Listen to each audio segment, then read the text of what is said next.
put up about 100 posters of what they say are unauthorized immigrants who have been arrested for violent crimes. You can see them there. They put them up on the driveway of the White House. If you look here, that's the West Wing just at the forefront, the executive mansion itself to the left. But what's particularly noteworthy about this location is it is right directly behind the positions where TV correspondents do their hits from the White House lawn. So therefore, no matter what network you're on, that includes MSNBC, Brilliant. If you're doing a hit from the White House right now, those pictures will be behind you. The White House is doing a briefing in about a half hour about what they're doing here. White House. That is absolutely brilliant.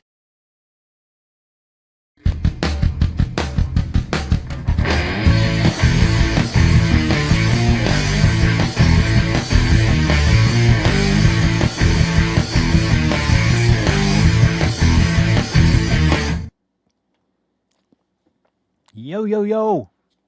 How's everybody doing this fantastic evening? I hope you're doing well. I'm doing very well myself. Thank you very much. Once again, sorry for the late night episode on this one. Kind of a hectic day, and sorry for, by the way, yesterday I was actually going to do the episode, but I realized when I was getting ready, I was like, I'm going to fall asleep again if I do this episode today. I knew for a fact, and sure enough, I did pass out like about 30 or 45 minutes later. So I was definitely right about that one. But today it was just a matter of a bunch of stuff going on, all mishmashed. I've been trying to... now, there's kind of some reasons why. Partly it's because it was my mom's birthday, which we didn't really go anywhere yet because we're supposed to do something all together, like for the family on the weekend. But I did, I don't even want to say it yet because I haven't actually delivered it yet. But let's just say there's something that I had to make sure was going to be arriving in the right time. And then I've been trying to put something in to order that is actually for the stream. And the problem though is that I think I'm gonna have to order it. I'm not gonna be able to find it in any store, unfortunately. So I'm gonna have to go about ordering it, and Amazon doesn't carry it, so I can't use it Prime to get faster shipping. And I'm gonna have to go for some sort of discount version, either refurbished or some kind of used in good shape. Which, by the way, I know a lot of people like just don't trust those. I've had really exceedingly good luck with those sorts of things, except for in one category, mechanical keyboards. I don't know why that in particular is the one thing that keeps failing on me. But unfortunately, with mechanical keyboards, without fail, everyone I've bought that has been either pre-owned or refurbished or some sort of version that's not new in box. Each one has had dead keys, so it's kind of strange. But I've been looking several places, but and then the other problem is that I don't actually have a way of purchasing online per se, unless I load up a prepaid card, which I have, but I keep. Well, today I was all planning to do it, but I needed to make one stop first, and it was so damn hot today. It was insanely hot. I was like, I'm not stopping anywhere else. I'll go later. So I'm planning to go after the episode today. And honestly, there's plenty of places that should still be open here. But yeah, that was another thing that was going on today, and.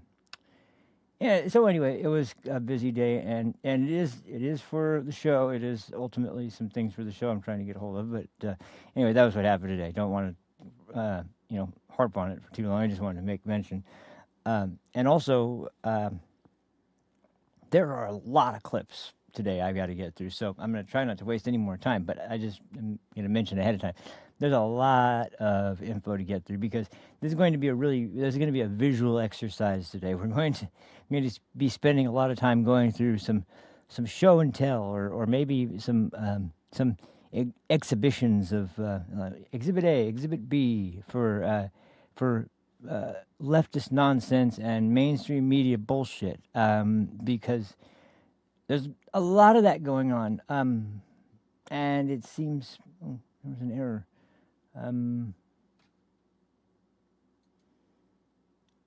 Hold on, let me see something real quick. Why is it? What happened to YouTube? Did it restart? Oh no, it's fine. Okay. Sorry about that. If you had to hiccup there, I don't know what happened. You know, this happened the other day too, and when I was starting the episode on Monday, I don't know what happened. I've never had any connection issues for a really long time. Ever since we got our new high-speed internet, that has been really a huge step up from the last one. I haven't had one issue whatsoever with speed or with connection integrity, but I guess it's starting to become a bit of an issue. But oh well.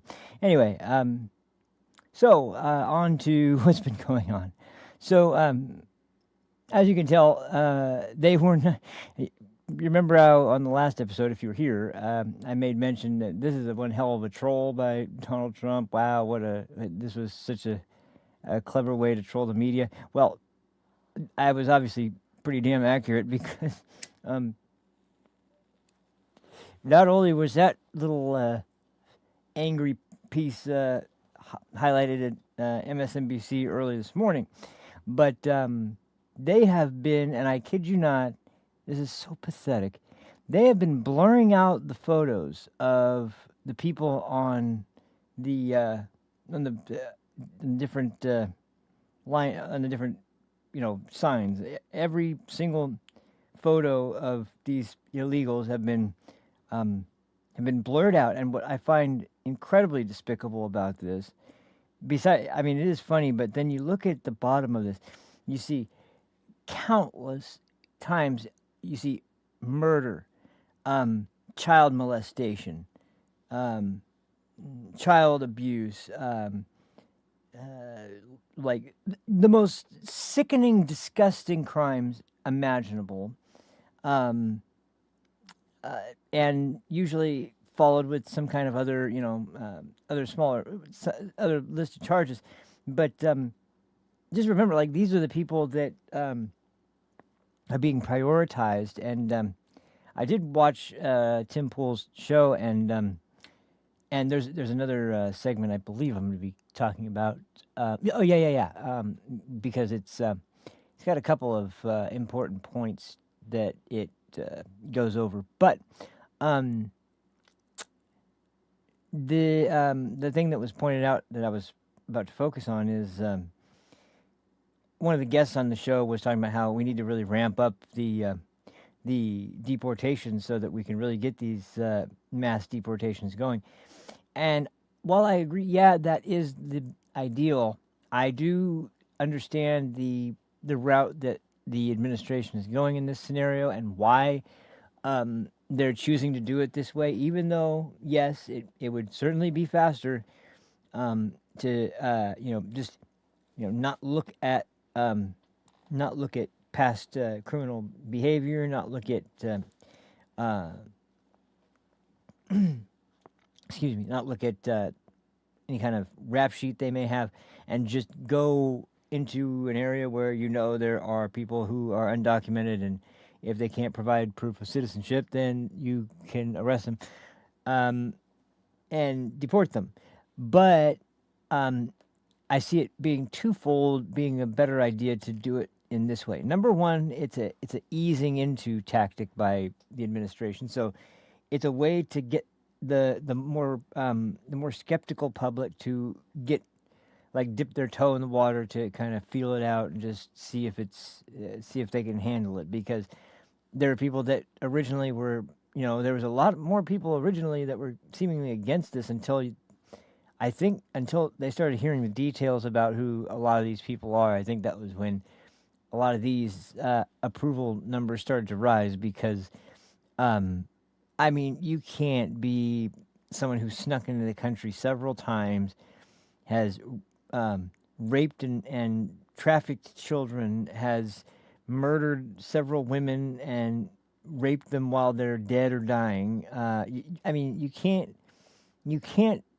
be privy to those facts and then be like, oh, the poor immigrants. Like you just something gets lost when that is when you start to recognize what it is we're talking about here. That these are, Donald Trump is not just bullshitting when he says that that these are very, very dangerous and very, very bad people. Like they're not just stand-up citizens. They're not people that we would take if we were screening people and were looking for who we would accept into the country, whether or not they had any merits as far as being able to produce something for the society or not.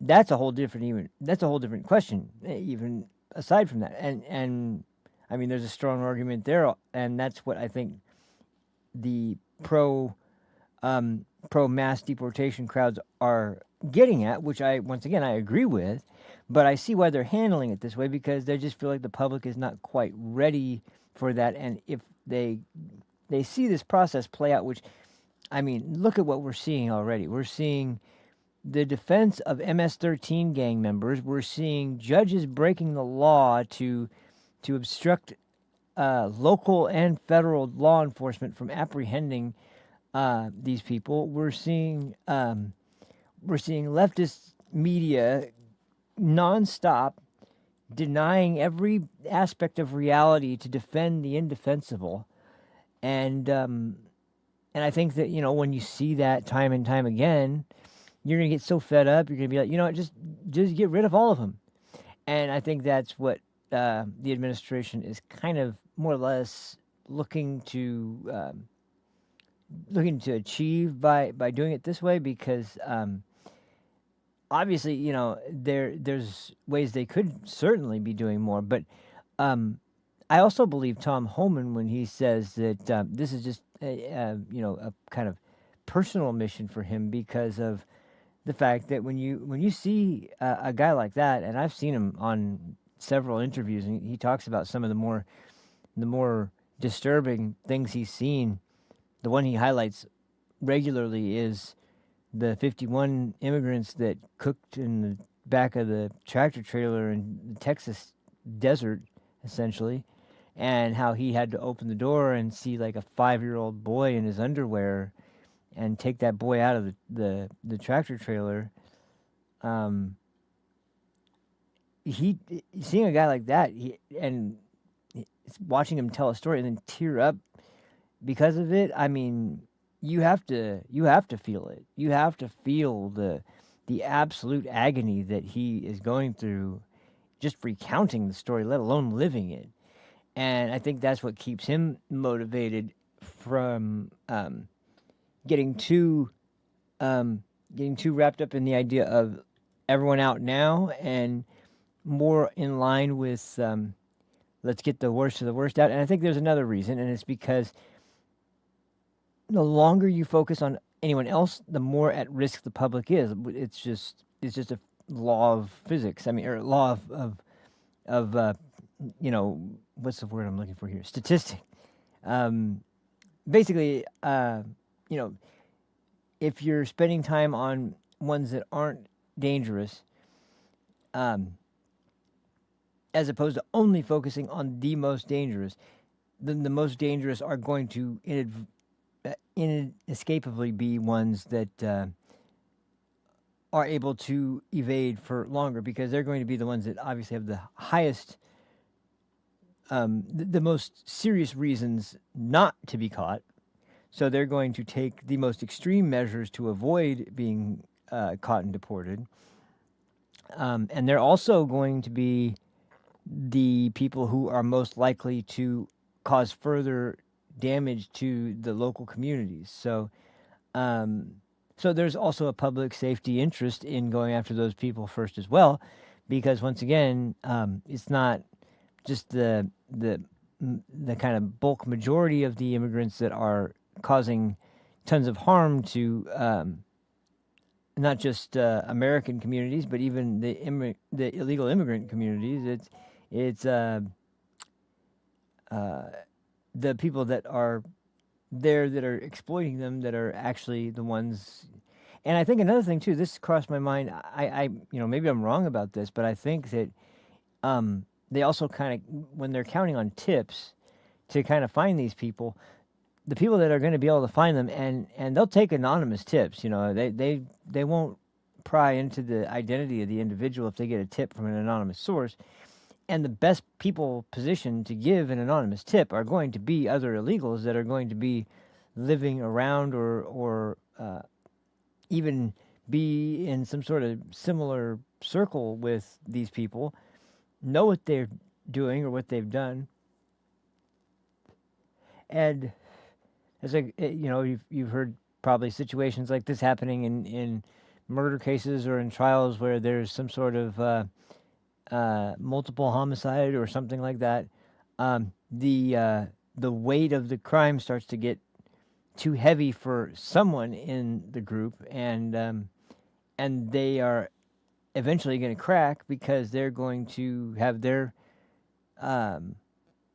they're going to recognize that their moral compass was shattered, and they're going to have this overwhelming sort of sense that I need to tell somebody, whether they were involved or not. It's like it's something that's happened in numerous cases, and it's still something that I think that especially when it comes to people like this that have no realistic footprint or actual record of their name,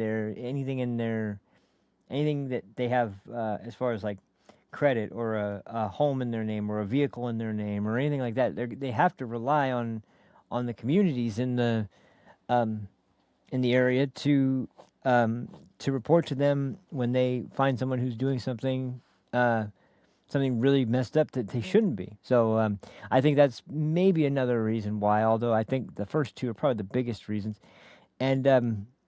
And believe me, like I said, I'm not trying to, say that I wouldn't be against the idea, because I absolutely think the ultimate goal is, we need to get rid of everybody who is here illegally, regardless of whether they've committed another crime or not, because, it's the same effect as the DACA bullshit that happened. When that program went into effect, and when you look at Ron Johnson's infamous chart, the DACA program drew thousands of illegals to the border by this idea that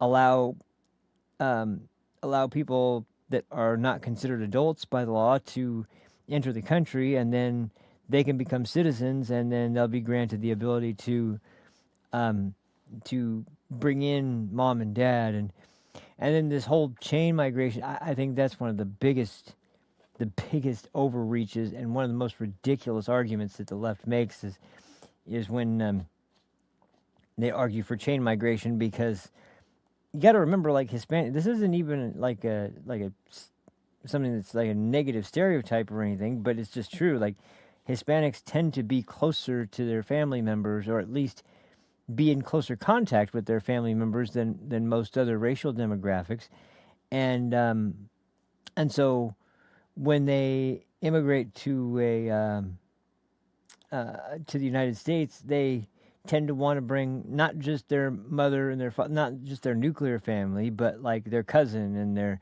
uncle and their nephew and their this and their that and da da da. Like, until you have like 30 people that are coming in because you let in one immigrant, and that's not it's not what I don't think that's the intention of the immigration system, because there's no merit that's being provided by the now. That's not to say that I don't think that once again, the nuclear family makes sense, but having grandma, grandpa, uncle, nephew, cousin, this and that, father-in-law twice removed. I don't know. All these different people that are tangentially related to the individual. I don't think that's the best incentive to be sending. But once again, that's the warped way of the Democrats. So, but anyway, when it comes to the situation of due process, which has been the rallying cry for a bunch of left-wing lunatics for quite a while now, and I'm getting, as I said in the last episode, it's turning into like nails on a chalkboard for me every time I hear this stupid, ridiculous due process statement over and over again, like they know what that means. There is something that they're completely leaving out, and it's something that I've brought up, although I haven't, I'll admit, I haven't known exactly all the nuances of the distinction between someone who is an American citizen and who is not legally an American citizen, what the extent of the due process is in terms of under the law. What is the due process afforded to someone who is not a legal citizen? Well, it's actually much less than I thought even, and that's great news. But once again, it just proves a point that by arguing this idea for due process, they know nothing about what they're talking about.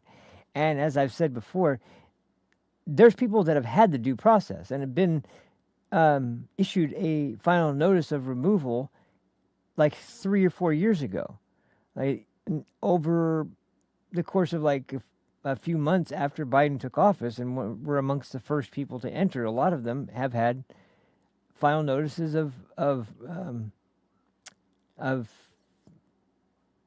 what's they call deportation issued, and have been ordered to be removed by ICE or by the CBP, and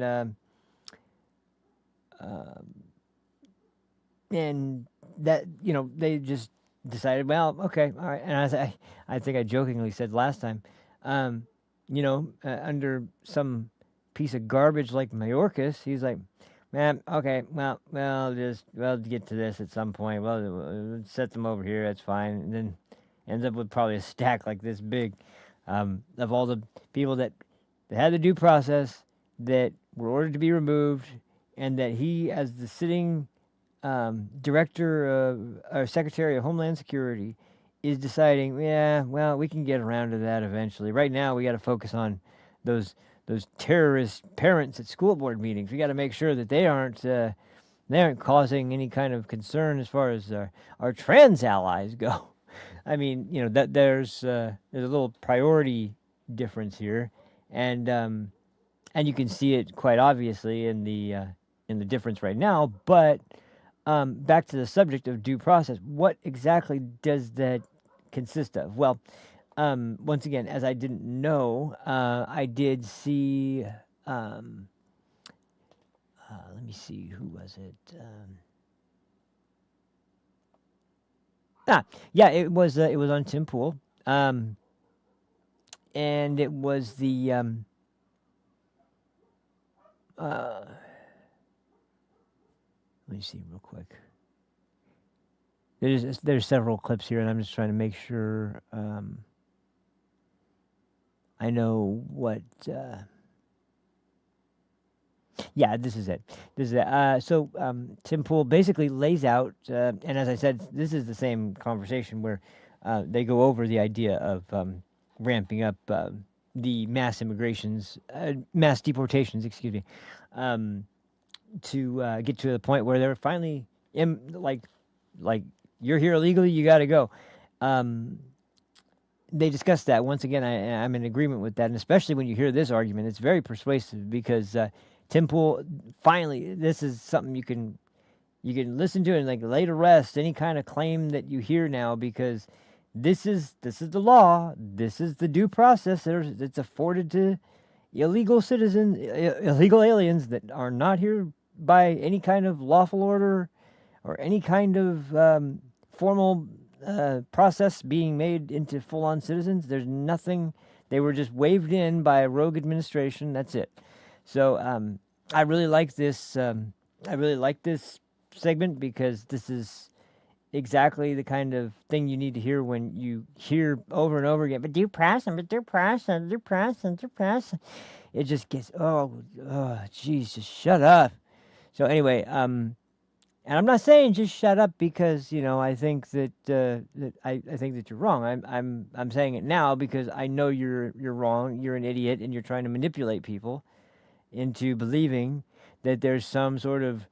I mean, we already have given these illegals so much in terms of free room and board, free meals, free cell phone, free housing, free medical care, free natal care. Like, how many fucking freebies have we given out to this group of people? Now they need to be afforded due process when we want to get rid of them.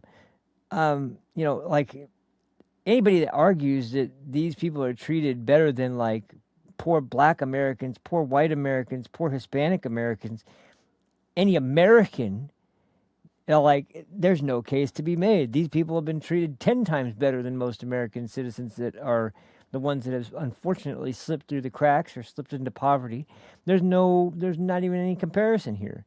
And I don't care who it is, if it's Bernie or AOC or any other hacks on the left that sit there and try to vilify all the oligarchs and all of the wealthy with like, okay, well, it's those people that have been demanding that all these illegals stay because they make for cheap labor, but you don't care about that part. You care about just the fact that they're rich and you want to tax them for it, but not if they're a donor of yours, because then there's a trouble. Then there's a real conflict going on. You can't have that. And then you get people like David Hogg getting all fucking crazy and calling you out. Anyway. So I'm going to play this clip from Tim Pool now, and like I said, hopefully this can kind of lay out for everybody, whether no matter what your political alliance is or whatever you identify yourself as, because I truly believe there are a huge number of good Democrats out there that have just been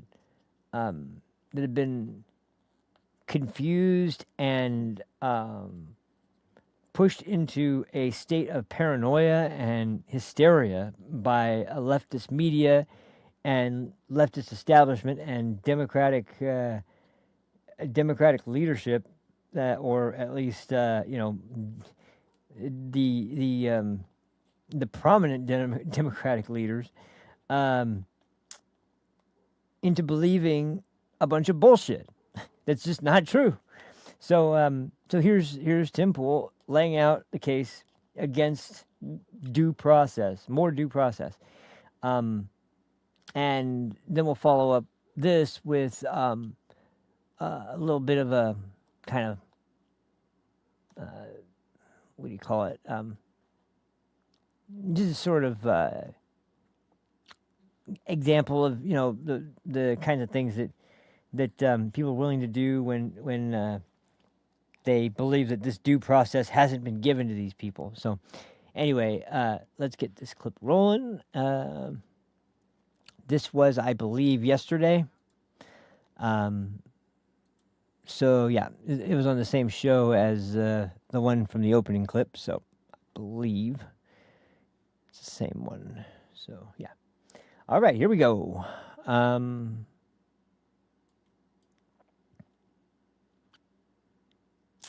we should be good. All right. Let me break it down for everybody, okay? There are no trials for illegal immigrants. Illegal immigrants people who cross the border illegally, they have what's called expedited removal. You don't go to a judge for this. They're saying, Rogan O'Hanley's asking about suspending habeas corpus because there's got to be habeas hearings. No. It's not the same thing as an American citizen. All that happens is an immigration official asks the person, are you an American citizen? No. Do you have an ID or anything? No. There's your habeas. That's it. You're done. And then the due process thing. I have heard from so many conservatives, middle of the road, moderate right, anti-establishment, anti-democrats saying, well, we shouldn't give due process to illegal immigrants. No. They do get due process. Trump has literally done nothing illegal. What they're doing is In the media, they're gaslighting you into thinking due process for you is the same as it would be for everybody, which has never been reality.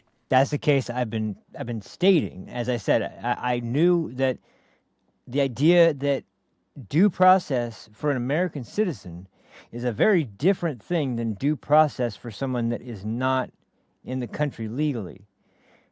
It's still due process under law, but the procedure of due process is a very different thing. It's like the idea of cruel and unusual punishment. You can't just say this is cruel and unusual punishment as a blanket statement until you know what the crime or offense is that the person was charged with. Because if it was a death penalty for,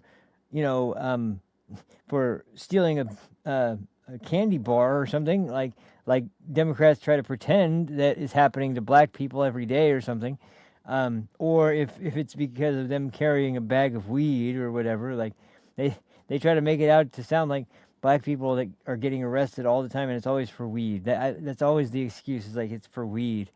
It's like, no, I think it's for more than weed, because when you look at the arrest record, it's like, yeah, they had weed, and they had an illegal firearm, and they had like stacks of cash, and they had other drugs on them, and it seemed like they were distributing, and it's like, and a stolen car, like, there's this huge rap sheet, but they boil it down to was arrested for a bag of weed. It's like, no, there's a little more detail than that, asshole. So anyway, but this was my point, was that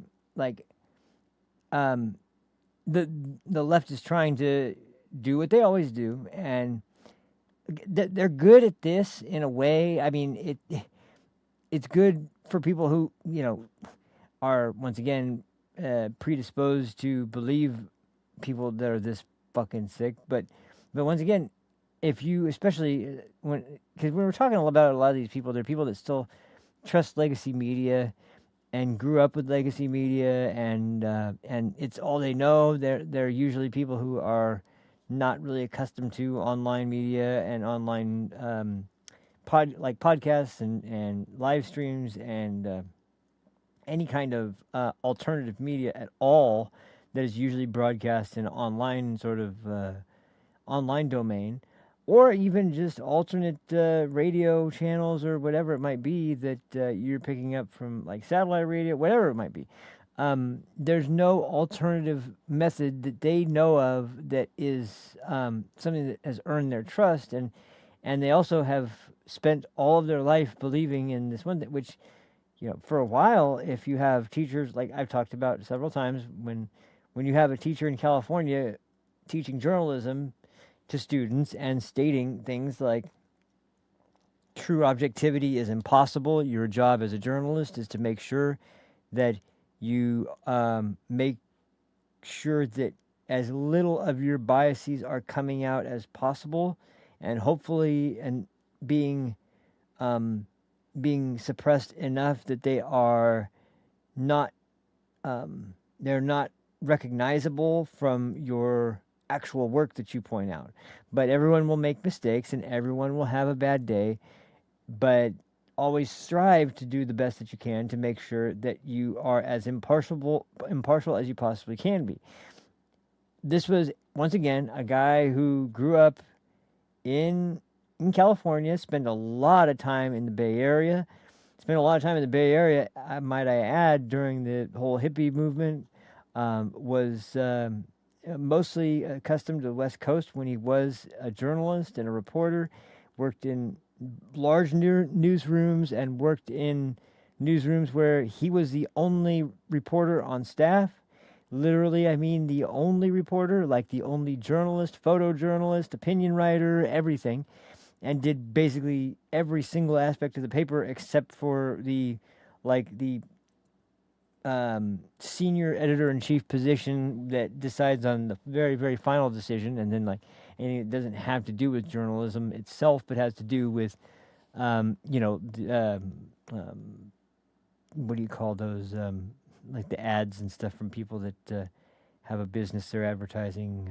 Gosh, I can't think of the name of that section anymore for some reason, but But you know what I'm talking about, like, you know, they're selling a car, or they have a job that they are looking for someone for, whatever. I don't know why I can't think of the name of that section. Anyway, but this was the guy's history, and he was an older guy, and he was he was actually getting close to a time where he was going to be considering retirement. It wasn't going to be while I was there, but it was going to be not too long after I had left there. But yeah, that was the kind of journalism teacher I had. Because as I've said before, I was a journalism student in college. That was my major. I was an editor in chief. I was the editorial editor. I was also the entertainment editor, and I did staff writing. Excuse me. I was a staff writer and a senior staff writer for 2 years. And out of my 4 years there, I did every single journalism course, especially in print media, that I could take. I did take one broadcast journalism course, although I think there were maybe some other broadcast courses I could have taken. But their broadcast journalism department at the time was very lacking by comparison, which was strange. But this was also, you got to remember, like the mid 2000s. This was like 2005, 6, 7, somewhere in there. So it wasn't quite as easy to have a school that had the resources and the budget and the department to be able to facilitate a top-notch broadcast journalism department, as opposed to their print journalism department, which we had a weekly newspaper. It was distributed to the entire school, and I remember, as being the editorial editor, and literally being the one who gets all the letters to the editor that run through me. And I remember hearing stories, and I'm sorry for the side note, but this is kind of interesting. I remember, when you get the people writing in that that disagree with someone on your staff or even you, you have to disassociate yourself and allow that person to have their piece spoken and published in the paper, because it's valid. There's no reason to not publish it. And there was a story that our teacher told us about at one point, where someone who had been the editor-in-chief at the time had received a letter that he didn't particularly like. It wasn't exactly flattering, but he didn't really like it, from one of the English teachers. Now, this was an English teacher, by the way, who I had, and he was just like straight no nonsense. He was a hardcore down to business kind of guy. Like, he didn't laugh, he didn't make jokes, he wasn't about fun times. But I swear to God, I learned more about properly writing an essay, proper format for different types of writing styles, and I learned more technical aspects of writing in his class than I ever did in any other English course I ever took. Like, not even close. Now, maybe, like when it comes, because writing articles for news writing is a very different style of writing. It's very, and that's why I knew I could never actually fit in with it, because one of my things is I like creative storytelling, and one of the important rules for creative storytelling is to build up tension. The philosophy behind news writing is totally different. You front load all of the relevant information that's most important at the very beginning, because people that are just only able to kind of skim through the newspaper, they just want to read the headline, read maybe the first couple paragraphs, and then they're not necessarily going to read the whole article to get to something that might be the most important detail in the story. So you front load everything that's most important right at the very beginning, and that doesn't matter if it's a sports story, if it's a news story, or if it's an opinion story. Because I got that criticism about a concert I went to, actually, and when I did the article about the show, I was criticized for and mind you, it was 2 sentences before I laid out my thoughts. It was just 2 sentences setting the tone for the article, and that was criticized by the J.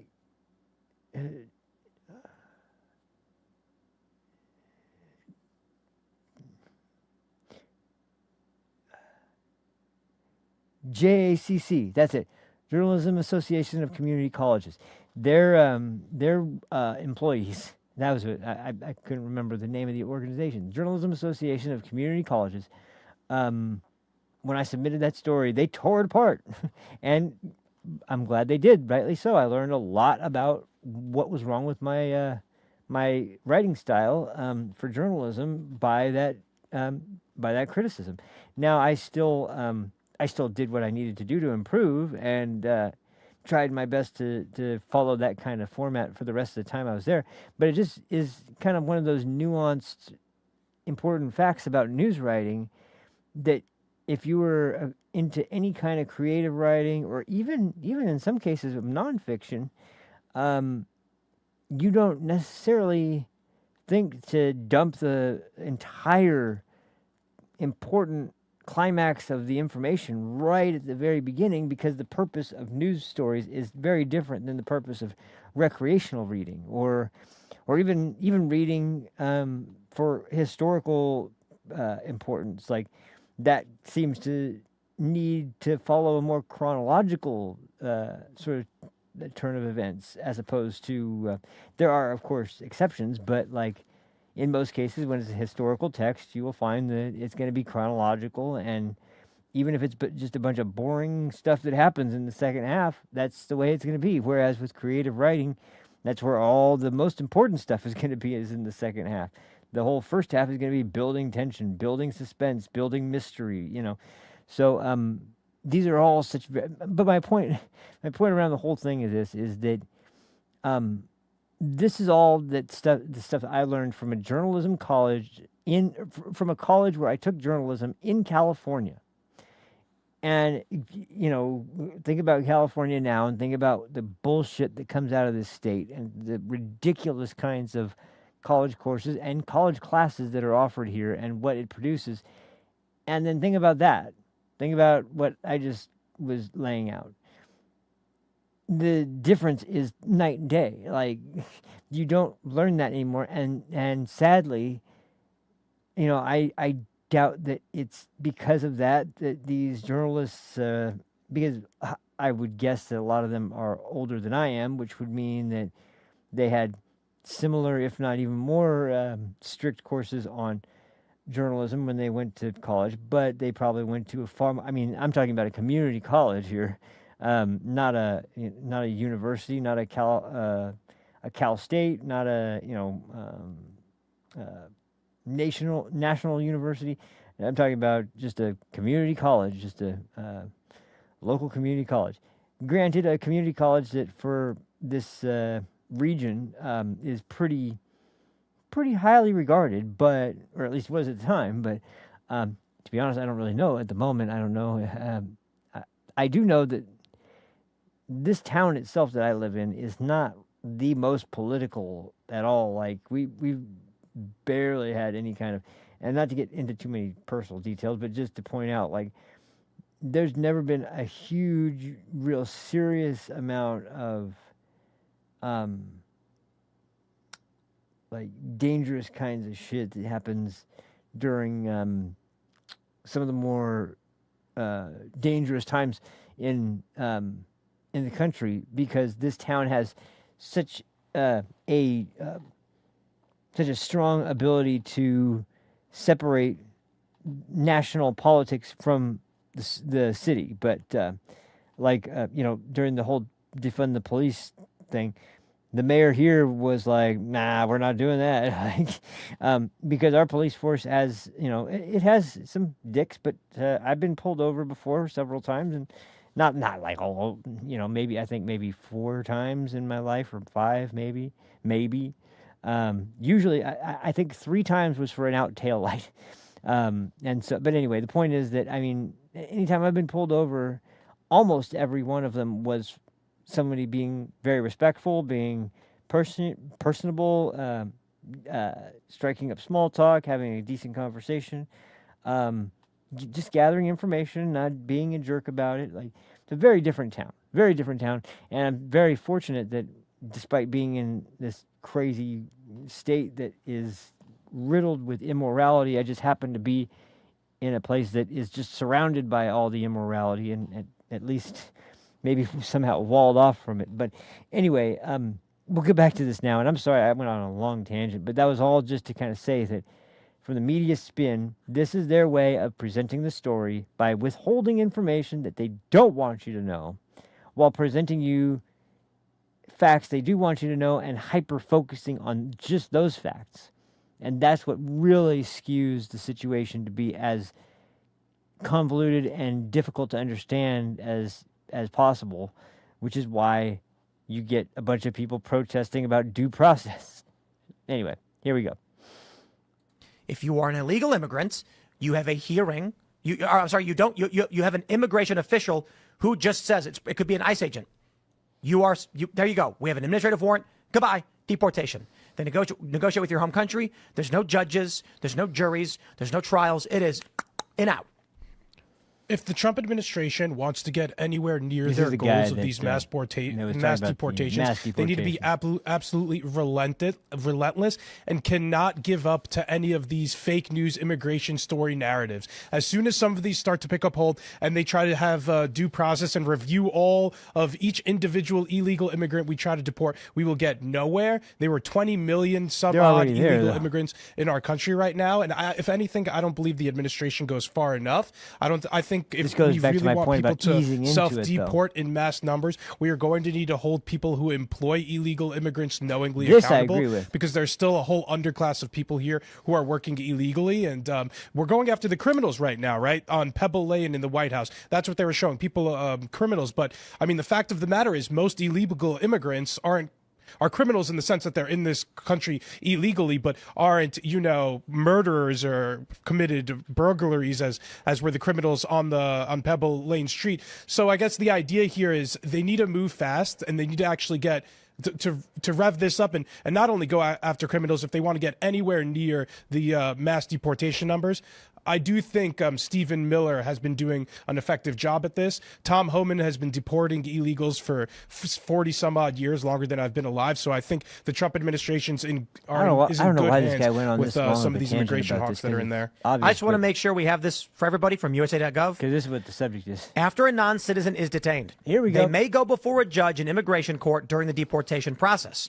In some cases, a non-citizen is subject to expedited removal without being able to attend a hearing in immigration court. Remember that term. Expedited removal may happen when a non-citizen comes to the U.S. without proper travel documents, uses forged travel documents, does not comply with their visa or other entry document requirements. And that first one is all you need to know. Comes to the U.S. without proper travel documents. What does that mean? If you crossed the border illegally, you do not get a hearing. You are subject to expedited removal. One quick thing. I'm not going to go off on a huge tear. I just want to point this out because this is important. Because as he's saying right there, that's enough to get someone qualified for expedited removal. Now, you remember the stories that were coming from a lot of the senators and the congressmen that were visiting the southern border and report. Oh, geez. Oh, man, I think I had a scab on my chest. It hurts. Sorry. Anyway,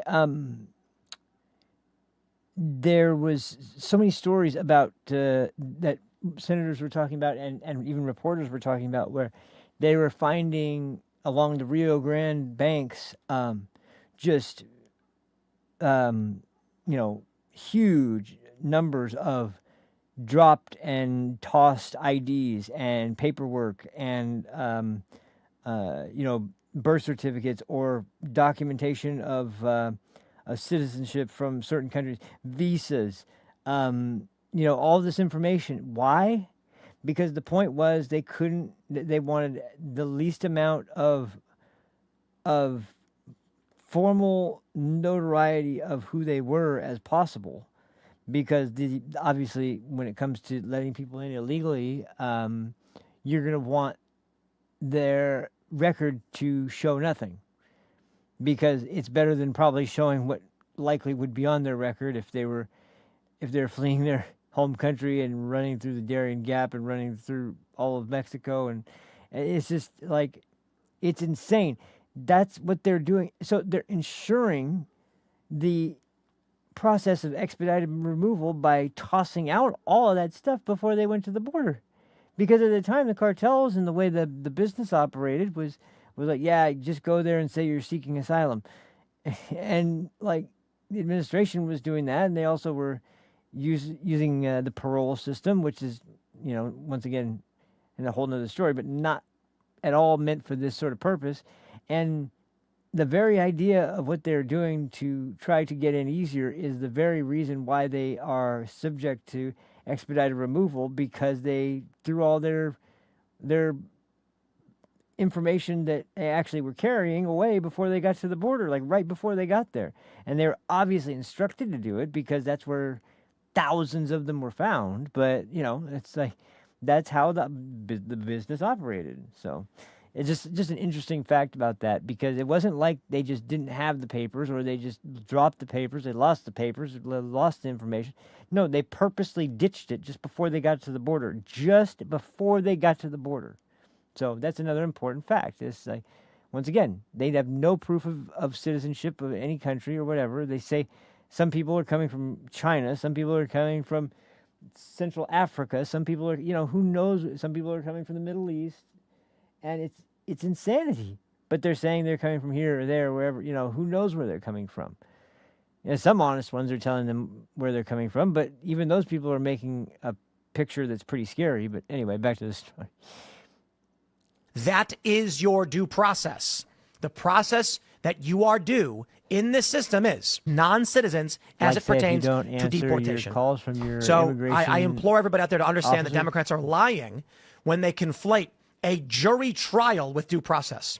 That way, when Trump said we shouldn't give trials to illegal immigrants, he wasn't saying strip them of their right to a trial. Right. They never had one. That's he was saying point. We That's should not point. create a process by which we give trials to illegal immigrants. The media then misconstrues it, gaslights people. I don't think they this is how they're going to make permanent illegal immigration the norm in this country by gaslighting Americans into thinking that you have to have trials.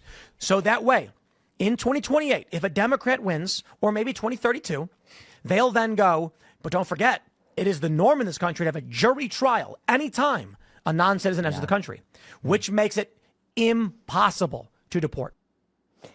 Scary stuff. But at the same time, once again, this is stuff you need to know. It's stuff that you need to know.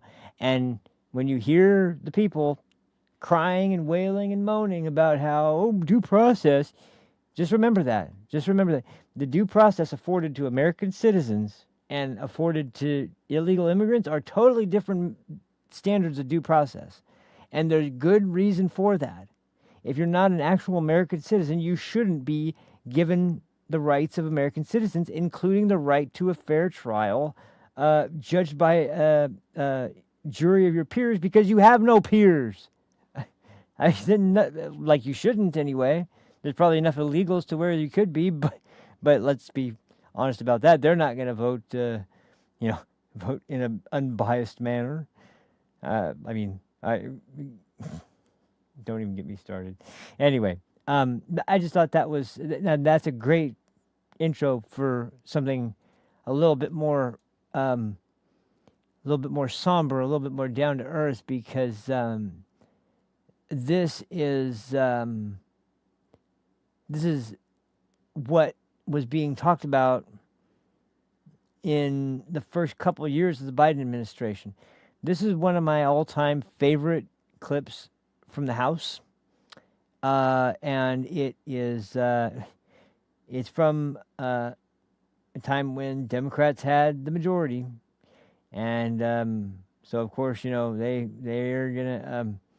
going to be watching that clock, and they're going to gavel down as soon as it gets to the time. They're going to make sure that they get that Republican to shut up, especially if they're effective. But this is Chip Roy, and I think Chip Roy is most certainly one of the more honest and more real members of Congress, because he will stay after hours. He will stay to talk to people. He will be sounding the whistle even if the room is completely empty. He'll be sitting there shouting for every single person that may be actually listening to this. But this is his chance to question Secretary Mayorkas and ask him about the procedures that are going on as far as the border. And there's a few infamous points from this, but I think the most infamous is not talked about nearly enough. And in this clip, there's several points that are important, but the probably one of the most effective things I've ever seen in Congress is right at the very end. But I don't want to spoil it all the way. We'll just get to this now. But this was a clear example of how this exact topic, this literal word for word exact topic of expedited removal and due process and final notice of removal, all those things, they were already being talked about as early as 2021, 2022. So right at the beginning of the Biden administration, right when they're already letting in thousands of illegals, this was already talked about. So bear that in mind when we watch this clip. But once again, and I'm just gonna roll through this because I think this is so powerful. But unfortunately, of course, there's a handful of Democrats who can't help themselves and have to try and interject and derail Chip Roy. But you'll tell he's seeing red this entire conversation, and rightly so. He's out for blood, and I think he gets it pretty well. But anyway, let's play the clip right now. And like I said, I'm not even going to really interrupt on this one. I'm just going to let this one play through. So this is Chip Roy and Alejandro Mayorkas when he was still the Department of Homeland Security Secretary, and so Mayorkas is doing his bullshit, and Chip Roy is actually trying to expose him for the piece of garbage that he is. So anyway, let's get to this. Epic freaking job here. Mr. Secretary, there have been over 1 million plus individuals put into proceedings or released into the United States on your watch. I've asked multiple Border Patrol personnel, not the union, mind you, if we double, triple, quadruple the CBP budget, would that 1 million release go down? And they categorically said no, it would go up. Do you agree, yes or no? I'm not sure I understand your question, Congressman. With the number of people being released in the United States under current law, would it go down no matter how much you increased your budget? And it would not, as they said. Do you agree, yes or no? Congressman, if I understand your question correctly, when individuals are in the United States and they make a claim for asylum... So the number would not go down is the answer, right? Yes or no? That's what they said, and I think you just answered it. It would not go down. The only plan that you offer, the plan you just offered, is to process aliens faster and encourage more to come. We know that to be true. I know it's true. You know it's true. Cartels know it's true, and people around the world know it's true, and that's why people are coming. That is false. It's not false. Yes, it is. The entirety of your plan says that. The Secure Fence Act of 2006 says what? That the Secretary of Homeland Security shall take all actions the Secretary determines necessary to achieve and maintain operational control over the entire international land and maritime borders. Will you testify under oath right now? Do we have operational control, yes or no? Yes, we do. And we have operational control of the borders. Yes, we do. And Congressman, we are working to... Listen what operational control defined. In this section, the term operational control means the prevention of all unlawful entries into the United States, including entries by terrorists, other unlawful aliens, instruments of terrorism, narcotics, and other contraband. Do you stand behind your testimony that we have operational control in light of this definition? I do, and Congressman, I think the Secretary of Homeland Security would have said the same thing in 2020 and in 2019. No, the Secretary would have at least had a basis for saying that we have some sort of control of the border. But the fact is, we currently have people flowing across the border, including dangerous narcotics and dangerous members of terrorists, which your own agency sent a letter to my office after 8 months. We sent a letter saying there are 42 people on the terrorist watch list that are in the United States. But you just said to Mr. Jordan, you don't even know where the hell they are. That's what you're saying is operational control, Congressman. including entries by terrorists and unlawful aliens? It's not. It's not operational control. Mr. Secretary, let me ask you a question. When we're looking ahead and we're talking about asylum, okay? Here, if the officer determines at the time of the interview that an alien has a credible fear of persecution, the alien shall be detained for further consideration. Mandatory detention. Any alien subject to the procedures under this clause shall be detained, pending a final determination of credible fear of persecution. Is everyone being detained? Yes or no? No, and as a matter of fact, Congressman, that is an issue that is before the United States Supreme Court. And the fact of the matter is our law says they should be detained, and your agency is releasing people on purpose in order to flood the zone and make sure that more people can come to the United States. And you use parole to do it. Parole of aliens within the following groups have been detained. Come down here on a case-by-case basis for urgent humanitarian reasons or significant public benefit. Yet your office is using parole. But when you use parole, the fact is they're not showing back up to ICE.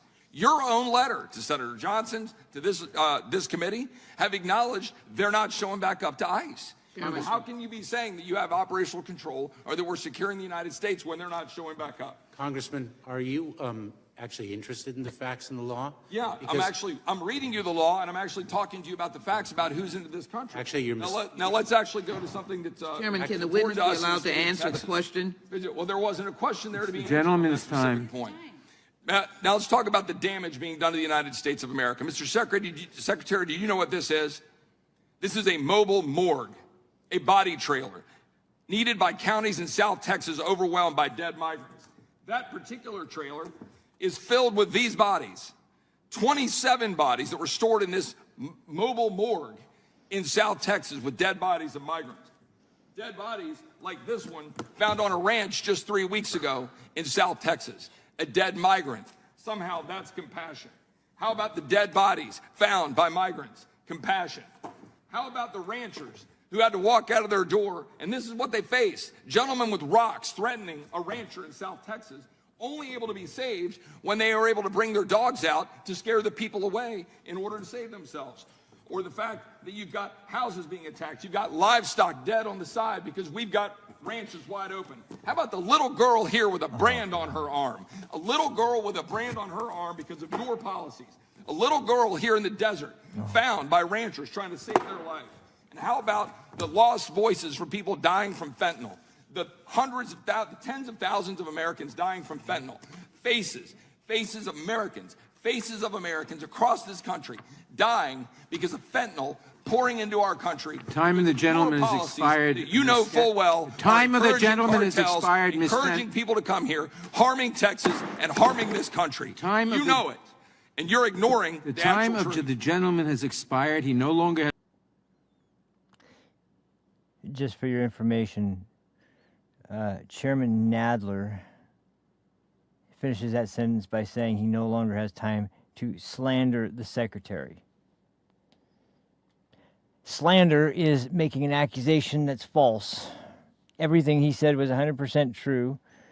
And when you say, I mean, I forgot how viscerally angry that makes me when I see, I'm sorry, you see first you see the body bags stacked up in a huge trailer. Then you see a literal dead immigrant that is just in just disgusting shape.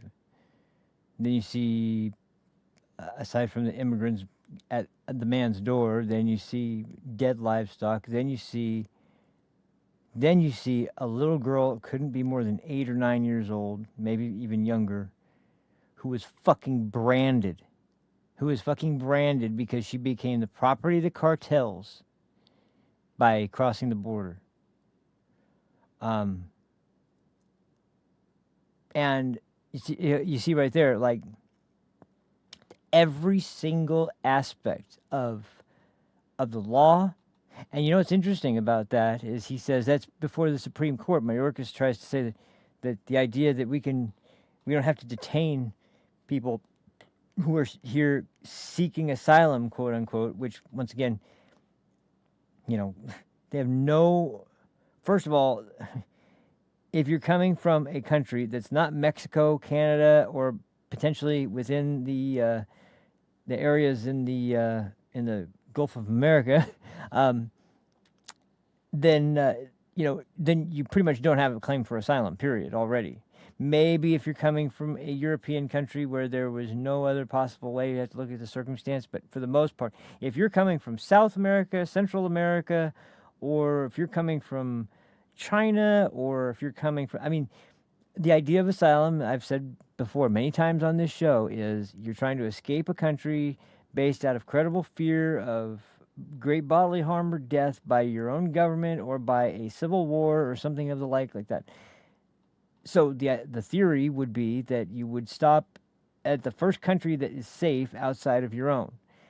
If you're traveling through several countries to make it to just this one that is the one you're trying to get to, by default, you're already showing that, no, this is not out of credible fear. This is out of some other concern, be it financial or based on your current country's political situation or whatever it might be, but it's not out of fear for your life, because if it was, you'd just be content getting out of your country. Now,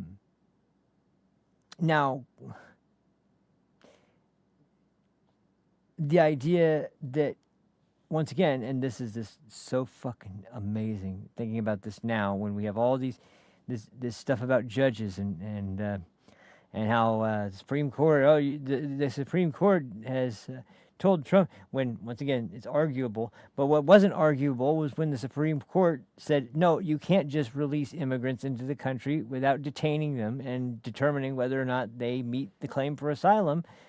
So stop doing that. What did they do? Oh, yeah, they didn't do shit.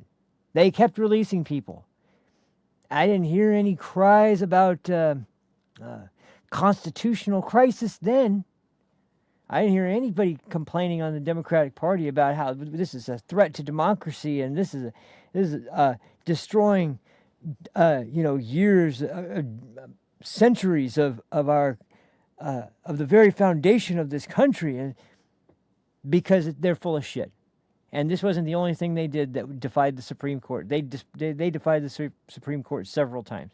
And once again, when it comes to DEI, when it comes to the border, when it comes to paying, off student loan debt, those were all decisions against the administration. And what did they do? And not by some district court judge that issued a national injunction to stop the president from doing something he is constitutionally fully within his rights to do. No. This is about something where, no, the Supreme Court absolutely has a say in determining that based on the constitutional law that has been interpreted by the court several times, no, you can't do that.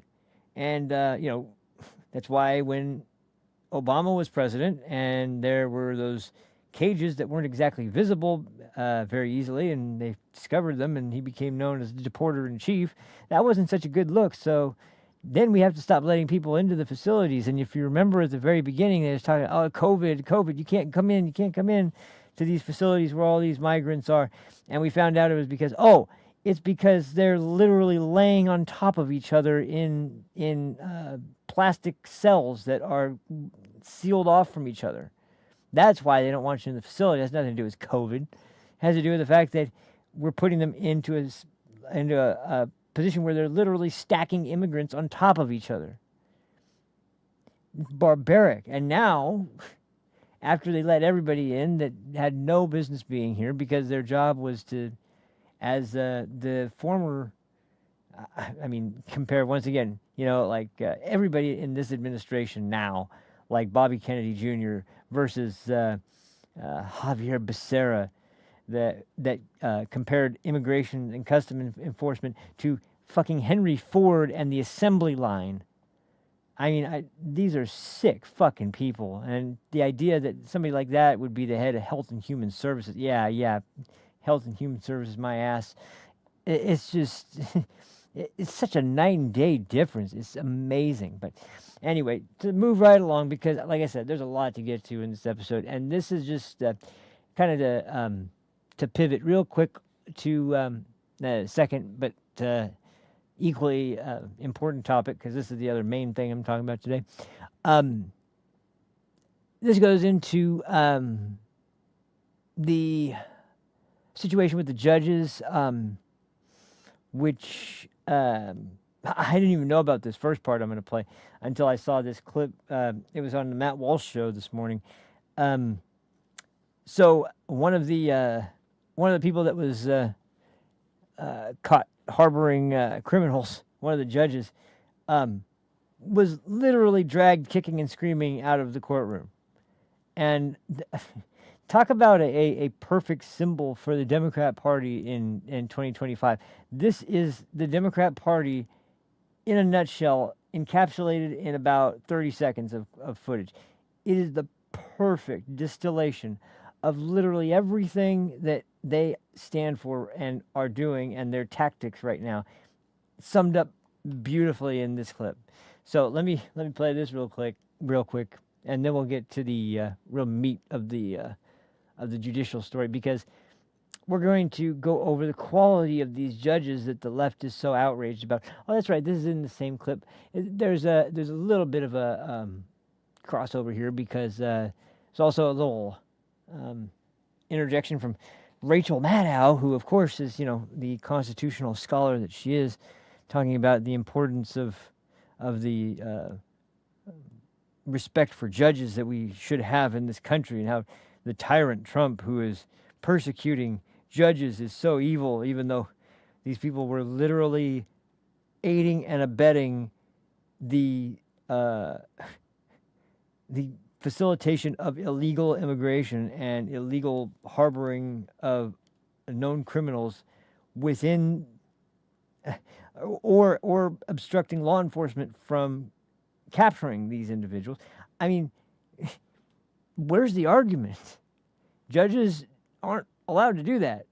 They're supposed to be neutral arbiters of the law that are there to uphold the will of the people and the will of the Constitution.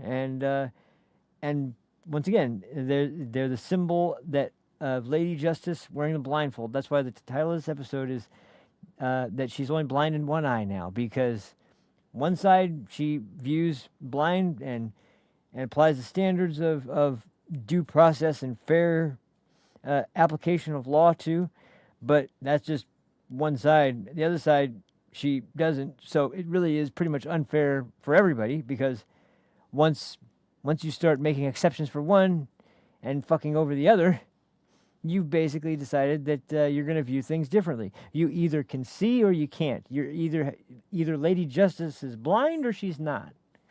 And right now she's completely not. Under judges like this, mind you.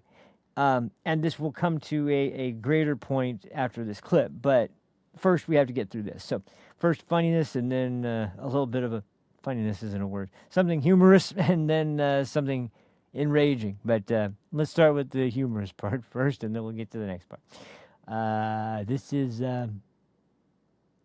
let's see.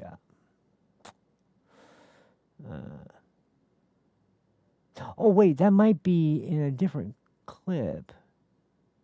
Yeah, it is. It is. Okay, so that doesn't have that in there. Because I just remembered there's another real piece of work making the same argument as Rachel Maddow, and that's in the compilation. So this clip is really short. It's only a couple seconds long. But trust me, it's worth it. And then I'll just cue the next one up right after that, because this is great. I almost made this the intro clip until I saw until I saw that thing where they were so pissed about all the photos of the immigrants and how they had to stand in front of them when they were reporting. I knew, oh man, that's just like, because once again, it's just a brilliant move when you know that the media is so full of shit. But anyway, here we go. This is the current state of the Democratic Party in 2025. So let's hope you all are enjoying the show, because Man, hope you're all enjoying this show, but not really necessarily. Well, maybe this kind of show, but not the bigger picture show of the Democrat Party. Where is it? Oh yeah, here it is. Okay, here we go.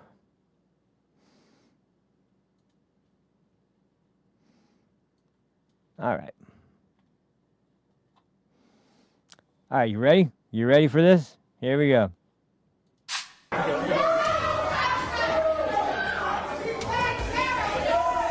After a judge sentenced another judge to jail time, chaos erupted in an Ohio courtroom.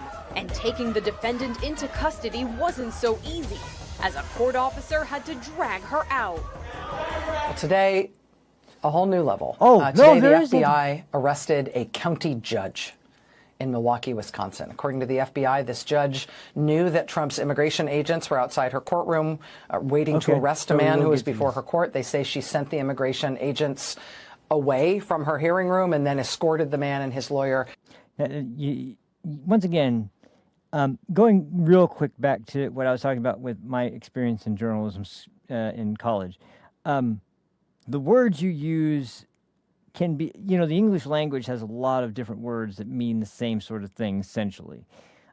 Yet some of them carry a connotation of something real mundane or pretty commonplace. And then some of them carry a connotation that's uncommon. Some of them carry a connotation that it's a good thing or a bad thing. It's like, there's words that you can use that mean the exact same thing, but there's just a stigma attached to one or the other that is negative or positive depending on your biases. And if you recognize that and can remove those, it's a good sign of a journalist. But when you see someone who constantly does that in all of their reporting, you know that you're not dealing with a reporter, you're dealing with an activist. And this is like prime example of exactly what I'm talking about there, because every single word she uses is just carefully crafted to just be brown-nosing the fucking Democrats day in and day out. Nothing but shoving her nose up their ass constantly.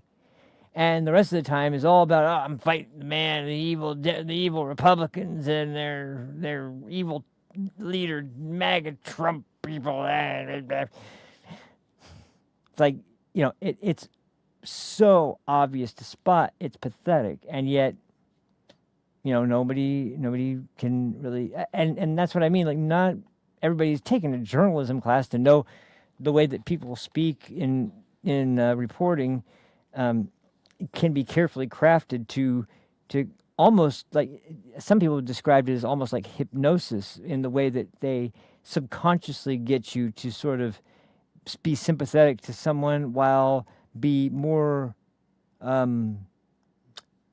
hostile towards the other person. Like, it's the way it's presented. And in this story, the way she glosses over what these judges did, like, they were on trial for beating the shit out of women and men and like their girlfriends and who knows what the fuck else. They're on trial for heinous shit. And for some reason, like, that's fine. Just like with the trans women thing, it's fine if a few women have to get concussions by men that spike volleyballs into their face and get all of their teeth knocked out in field hockey, and like that's just acceptable collateral, because the bigger issue at stake here is, why are trans people committing suicide at such high rates? And fuck off. God. I can't tolerate the level of absolute bullshit that these people peddle. There's no, and the worst part about it is, once again, if you're upfront and honest about what, like me, I'm honest about what I believe. If you watch this show, you know exactly where I stand on things. And the thing is, I'm not even that hard right. I mean, if you want to have an actual discussion about things I believe, I've talked about it before. Like, but the thing is that, like, the reason I like Trump as much as I do is because he's not really that hard right. Like, I'm not a fan of George W. Bush at all. I was a very strong opponent in strong opposition to that president, that administration. I thought that the idea that they were in support of Congress passing things like the Patriot Act while they went into wars that where they directly lied to the American people was a complete travesty. But once again, that was when the Uniparty was a little bit more united in closed-door settings, and the sort of neocons were in complete alignment with the radical Democrats to we're fine with war as long as it suits our purposes, and we'll justify it however we need to justify it. But contrast with Trump, who, if Democrats actually were the party of peace and love thy neighbor and take care of the sick and the needy, they wouldn't be so gung-ho to make sure that Ukraine continues this war over fucking Crimea. And yet they're the ones screaming bloody murder at the fact that Trump wants to close the deal with giving Vladimir Putin Crimea, but forcing him out of most of the other places, if not all the other places, he's stationed Russians. Like, that doesn't sound very pro-Russia to me. It sounds like reaching a settlement in a very brutal conflict. So I'm sorry, I took way longer than I meant to talk. But that's my point, is that I'm not really a radical one way or another. I think I'm pretty right-leaning, but more or less a fairly independent kind of thinking person when it comes to political issues. I'm very divided on a lot of issues. But when it comes to stuff like this, where the obvious answer is so in your face, and yet you watch these people spin it, and for reasons of, once again, this is all about ends justifying the means types of arguments. It has nothing to do with whether or not these judges did something right or wrong. It has to do with whether or not we allow illegals to be in this country because they're going to help the Democrat Party. So we can say whatever we want as long as it justifies the Democrats getting their way on this issue. And that's the problem. So now we'll get back to this. I'm sorry. I didn't mean to tear off on that one. But out of the courtroom through a private exit. For that, the Trump administration has arrested her and charged her with 2 felonies. Oh, imagine that. She herself arrested, brought before a federal court, and then released today on her own recognizance. Her attorney says that the judge intends to defend herself vigorously. He says she looks forward to being exonerated. But if this feels like an insane and reckless escalation from the Trump administration arresting a judge... No, it doesn't. I will tell you, you are not alone. It sure felt like that to lots of people in Wisconsin today. People who showed up outside the federal courthouse in Milwaukee after the judge was arrested. More than 100 people out there today on no notice on a Friday in the middle of the day to emergency, spontaneously show up and protest the arrest of this judge in Milwaukee. Just instant reaction to this bright new line that's been crossed by Trump. It's being treated as a crisis by members of Congress, too. This was Maryland Congressman Jamie Raskin today. He said every American should be deeply troubled by this massive escalation. This is an unmistakable descent further into authoritarian. Man, Jamie Raskin is such a pillar of bipartisanship and unity and bringing the country together. No, he's a fucking rat. He's an absolute fucking rat. The guy is disgusting. He's one of the absolute worst. He's right up there with Schiff, almost, if that is even possible to be up there with Schiff. Anyway, so yeah, that's what Rachel Maddow has to say, and that's her ridiculous take on this situation. She acts dumbfounded at the idea that they would arrest a judge for aiding and abetting a illegal immigrant who was on trial for beating the shit out of some his girlfriend and probably several other crimes. Like, what the fuck do you think's gonna happen? You bar federal law enforcement from arresting an individual who they have discovered they have, and this is kind of the point. I think this is kind of the overarching theme here. They don't want to get into the discussion about why There's no talk about why. And they are trying to constantly move away from the why. And why is that? Well, maybe because if you knew the why, you'd understand that there's pretty damn good reason why these people are targeted. And it's just like, you know, if you hide the reason that law enforcement has a warrant for someone's arrest, then obviously it's going to seem completely irrational they would arrest somebody. But this isn't like, you know, there was no talks about the people praying outside of abortion facilities that were getting arrested. There was no talk about people who went to school board meetings and criticizing critical race theory and criticizing transgender ideology and criticizing essentially pornography in the libraries of elementary schools. Those people are domestic terrorists, and they should be treated as such. But someone who beats the hell out of his significant other or his partner or his girlfriend or whatever the fuck she is, and isn't even in this country legally, and is trafficking children, maybe raping children, like all of the crimes that all these people have been, it's unbelievable. I mean, if we didn't know the rationale, there'd be no possible explanation for it, but we do know the rationale, and once again, it's because they have to normalize all of it in order to make it seem like it was totally beyond reproach why they would open the borders to a bunch of people, because they're all just poor, needy people looking to have a better life. And no, there's tons of people that were released from prisons and mental institutions and people that were incredibly dangerous threats, and those countries are all broke, and they're all complete hellholes where the government likely has turned the economy into a piggy bank for themselves. And rather than having to spend the money to house the people in the prisons that they've arrested, just send them to the U.S. Their borders open. Okay. And we're supposed to be fine with that? No, I'm sorry. Because you know what happens? You get barbaric shit. It's insane.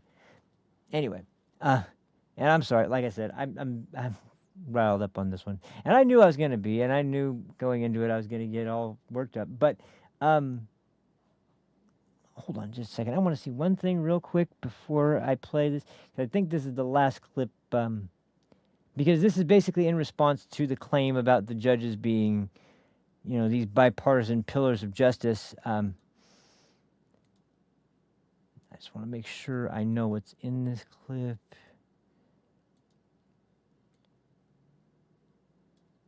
I think I know what this is, and yeah, it's essentially, it's not important. Okay, so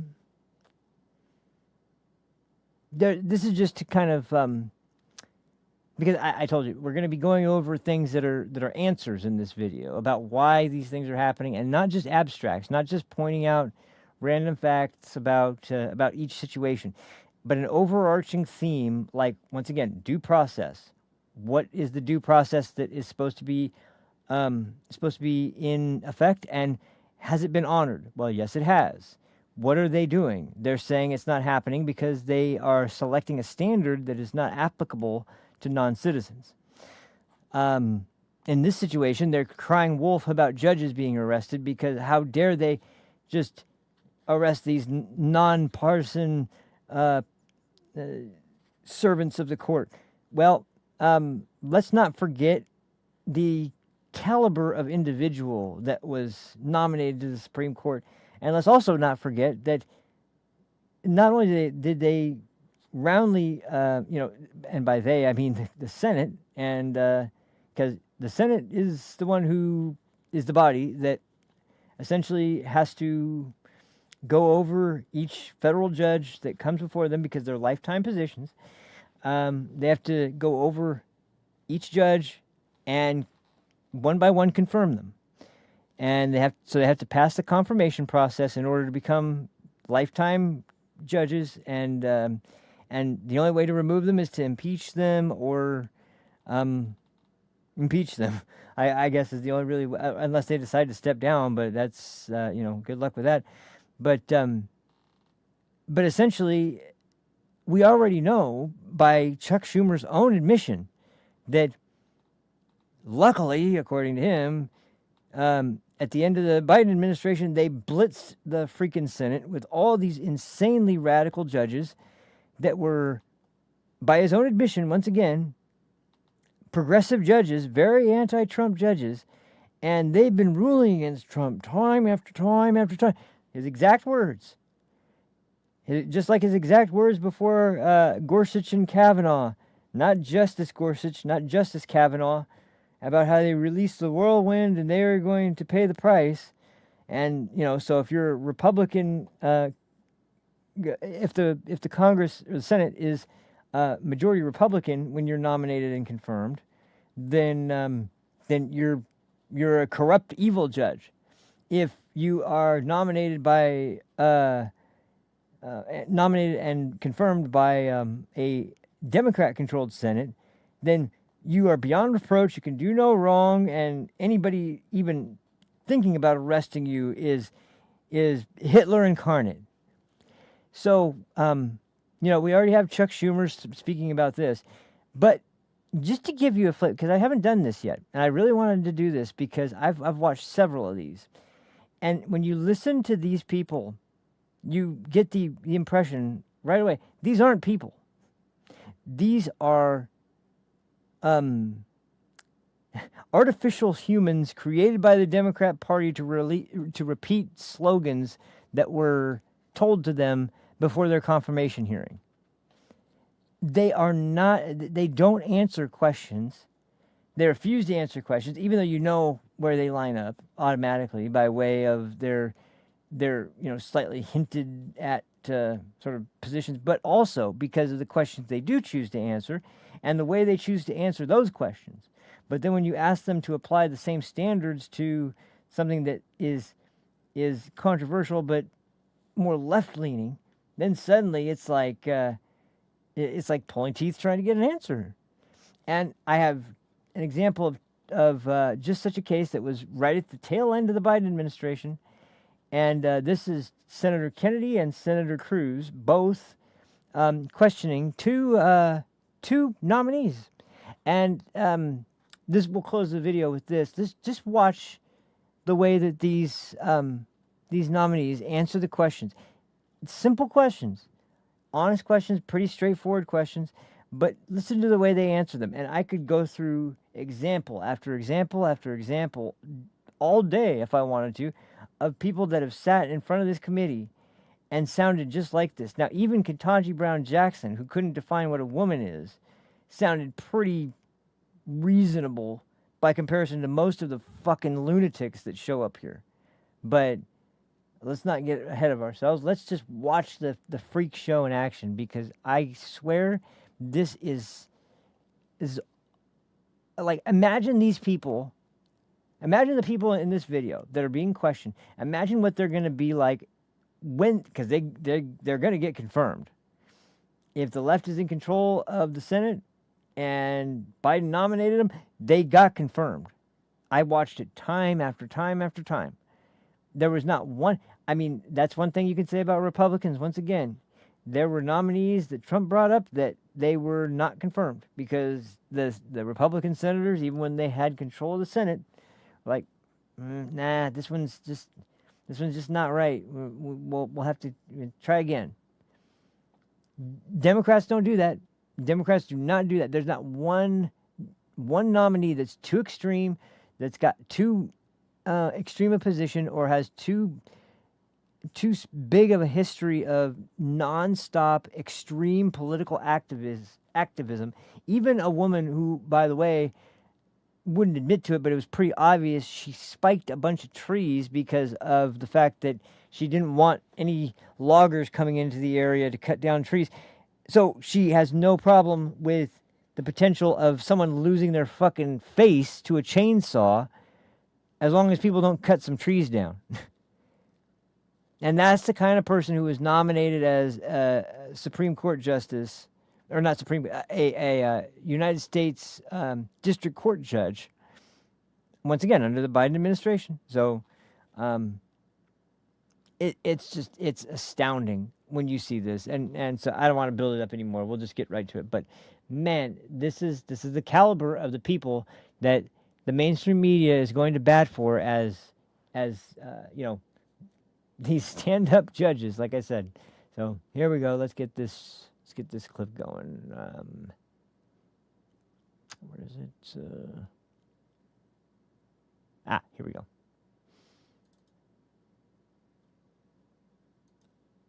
Okay.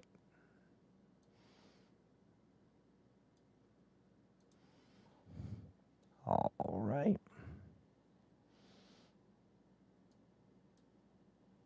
Okay, here we go. Just weeks before the election, the Biden administration is trying to ram through yet 6 more federal judges without adequate vetting from this committee. There are 6 witnesses on this committee. Each senator is given 5 minutes of questioning. That counts up to 50 seconds per judge. They're doing this because the record of these judges cannot withstand scrutiny. And also think about, these are lifetime my positions. questioning just to a 50 couple, seconds because of that's questions. exactly what the Democrats want, is no scrutiny of radical judicial nominees. I'm going to start with Judge Brindisi. Judge Brindisi, should biological men be able to expose themselves to unwilling women, including underage girls? Senator, that's not a view I share. So your answer is no. Senator, I want to be somewhat careful because there are a number of cases that are worth Is your answer yes? You said that's not a view you share. It's not. Then why, just a moment ago, Senator Blackburn was asking you about, as a congressman, you were a congressman from 2019 to 2021. That's correct. You were original co-sponsor of and you voted for an Orwellian-named extreme piece of Democrat legislation called the Equality Act. The Equality Act mandated that biological men could play in women's sports, could go to women's bathrooms, could go to women's locker room. The women were not asked. The women were not asked if biological men could go into their locker rooms and disrobe with them. You sponsored it and voted for it. You just said a minute ago you didn't agree with men exposing themselves to unwilling women. If you didn't agree with that, why did you sponsor and vote for legislation that would mandate that women be victimized like that? Senator, it's been a number of years since I sponsored that legislation, and I do understand. It's been 4 years. It's been 4 years. I understand, Senator. For the last 2 years, I have been serving. I'm not asking about the last 2 years. You were a member of Congress. You sponsored it and voted for it. Why did you believe women and girls don't have a right to be free from harassment, to be free from biological men disrobing in front of them without the women or girls having any right to say anything about it or to protest anything about it? Why did you vote for that? Senator, my recollection of the legislation is that it would prevent discrimination based on gender. Your recollection is contrary to the explicit text of the statute. Are you fond of ignoring the text of statutes? See, they always have. Senator, as a sitting judge too, now, so. and if I'm fortunate to be confirmed as a district court judge, I will follow statutory. So but you didn't when you were a congressman. You sponsored it, you voted for it, and by the way, to be clear, for some reason under Joe Biden, the state of New York really is getting hammered with judicial nominees. Another judicial nominee for New York was Judge Sarah Netburn, who on a similar issue ruled she had a serial rapist in front of her, a 6'2" man who was a serial rapist who decided to identify as a woman, and Judge Netburn ordered that 6'2" man to be incarcerated with women. Do you think the women in women's prisons have any right, and in particular a right not to be incarcerated, not to have a cellmate who is a 6'2" serial rapist? Senator, I can assure you, if I become a district court judge, that I will follow the... My question is, do those women have any rights not to be incarcerated with a 6'2" biologically male serial rapist? Senator, I think every person has the right to feel safe, and I can tell you... Then why did you sponsor and vote for legislation that did not protect that right and violated that right? Senator, that was a time when I was a policymaker, and I do understand that there... Okay, so those are your policy views. By the way, so do you have any regrets for sponsoring the Equality Act? You said apparently you didn't read the statute. You didn't know what it said. Do you have any regrets for sponsoring legislation that would force girls and women to be subjected to harassment from naked biological men? Do you have any regrets for that? Senator, during my time being a legislator in the House of Representatives... That's a yes or no? I sponsored thousands of pieces of... Okay, so you have no regrets about that. All right. It's amazing, isn't it? It's just amazing. Never the remaining an answer. Minute, I'm going to shift to Mr. Desai. Mr. Desai, here's another you were brain general surgeon counsel coming to up. a major defense contractor. As vice president and general counsel for Honeywell International, you described your role as, quote, regularly providing advice regarding compliance with applicable international traffic in arms regulations. You've been at Honeywell since 2015. As you know, your employer faced significant and disturbing allegations of selling classified defense secrets to the People's Republic of China. Is that correct? Senator, Honeywell International entered into a consent agreement with the Department of State. Well, listen to the weasel words here. Is that a yes? Senator, Honeywell successfully completed its consent agreement in connection. Is that a yes? There were allegations that Honeywell sold military secrets to the People's Republic of China. Senator, I'm not aware of any allegations of Honeywell selling any secrets. In 28, so they just gave, okay. All right, I'll take your friendly amendment. They just gave military secrets. They exported technical data to China in violation of federal law of the tactical Tomahawk missile, the B-1B Lancer long-range strategic bomber, the F-22 fighter aircraft, the T-55, and CTS-800 turboshaft engines. Who Sadly, knows? Maybe they're just this sympathetic appeared with to be a the long communist practice of the Chinese company. The State and Department wanted them to have that. stated that between 2011 and 2015, Honeywell also exported drawings of the F-35 Joint Strike Fighter, of the B-1B Lancer long-range strategic bomber, and multiple other military weapons. Do you think it is appropriate for a federal judge to have presided over federal compliance at a company giving military trade secrets to the People's Republic of China? Senator, at the time of the alleged exports, I was not responsible for that portion of the business. I was a litigation counsel in the business. Honeywell has successfully completed its consent agreement. Are you saying you had no involvement with the issue? Not at the time of the export, Senator. What was your involvement? Senator, I participated in Honeywell's work to successfully satisfy the conditions of the consent agreement. Thank you. Thank you. Durbin slamming down the gavel. Judge Bendici. Real quick, just one quick thing, very quick thing, I promise. I've heard, and I hope this is true, I've heard he plans to retire. That's cause for celebration. Durbin no longer being in the Senate, oh, that's actually cause literally for celebration.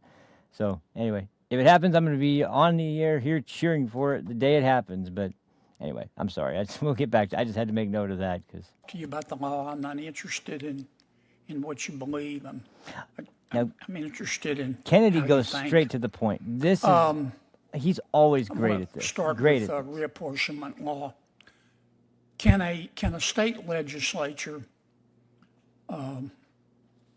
draw election lines in an obviously, blatantly political way to favor one party over another?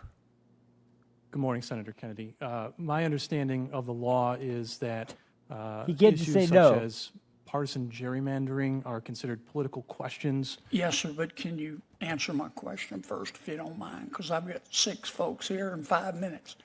Can a state legislature do that? Senator, under the justiciability issue of political question, I believe the Supreme Court has held that those issues are You see political this? and not something that the court can review. So is that a yes or no?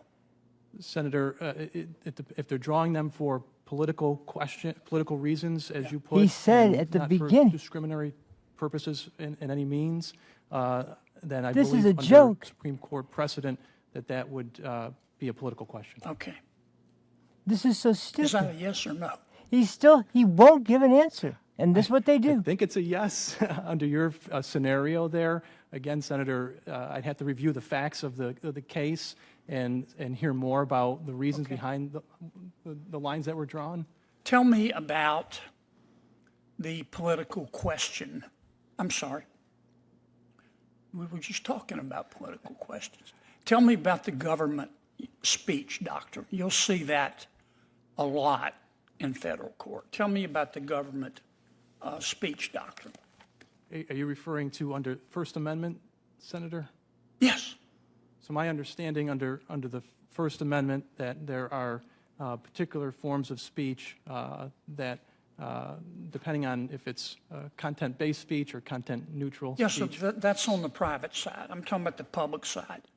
Do you know what the government speech doctrine is? Senator, my 20-plus years practicing civil litigation and 2.5 years on the bench, I have not had the opportunity to hear or litigate any matters involving that doctrine. But certainly if it comes before me, I would thoroughly research it. Well, you're going to have to bone up on it because you're going to see a lot of it. Let me put it another way. Does government have free speech rights? Does the government have free speech rights? No. Yeah, we know you and I do, but does government itself have a right to free speech? Senator, I would have to understand more of the facts of a particular challenge. It's very simple. I'm not talking about individuals. We know that the government, state or federal or local, has to be very, very careful in restricting our right to free speech. I'm asking you about government. Does government have the right to free speech? Are you referring to just an individual who serves in government? No, I'm talking about somebody speaking for a government. If a governor stands up and says, I'm speaking for the state of New York, does government have the right to free speech? Yes or no, if you would. Senator, look at this. Again, look in at my this. 20 years of litigating civil litigation matters and 2.5 years on the bench, I haven't had specifically a case on that. I know, but matter. have you thought about it? I mean, there's a whole body of case law out there. My gosh. Did you study that in law school, Judge? I'm sure I did, Senator. Okay. Well, let me put it another way. That's what I mean. Look at this. This is unbelievable. If Senator Lee designs a special license plate that he wants to give people the right to purchase and put on their cars in Utah, and the government says no, and Senator Lee says, but let these other folks design their own license plates, and the government of Utah says no. Can the government of Utah do that? Well, if the government is restricting certain kind of speech, content-based speech, it would have to undergo a strict scrutiny analysis. No, it wouldn't. No, it wouldn't. This is why Kennedy is so good. That's what the government speech doctrine is. Somebody in Texas said, I want to put a Confederate flag on a license plate. And Texas said, nope. And he sued, said just what you said, very famous Supreme Court case. And the Supreme Court said, government speech, government can do that. Do you know what well, strike that. Let's suppose there's a park, and that park has monuments in it. And Senator Lee says, I want to put my monument in that park too. I see all these others you let put in there. And government says He's no. speaking about individuals now? Who wins? Regardless of being... I'm sorry, Mr. Chairman. Senator, I would have to review more facts of the case to determine... You don't know who would win that? Senator, I'd have to see more details from the case to determine the facts behind it to make a proper ruling on that type of a case. Wow. Okay. Senator Padilla. Oh, my goodness. And this is what I mean. Like, now, I guarantee you when that guy is approved, because he will be confirmed and he will be approved and he will be sitting behind a bench in federal court and he will be litigating cases, he'll be deciding cases based on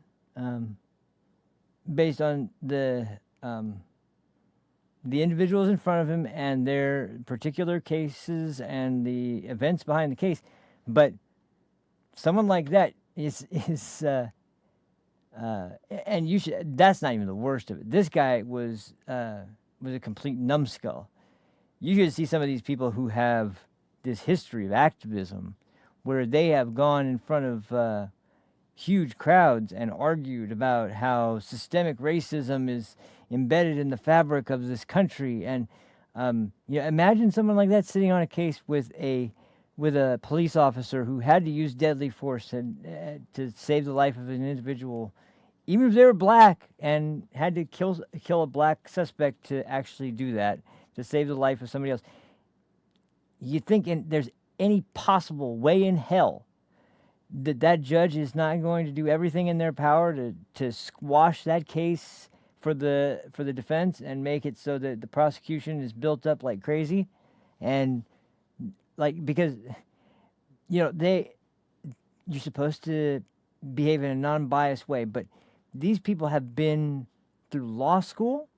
They have been in various forms of the judicial system for several years. They know, they should know a good deal about criminal law and the major Supreme Court decisions over the last, over the span of the country's existence, essentially.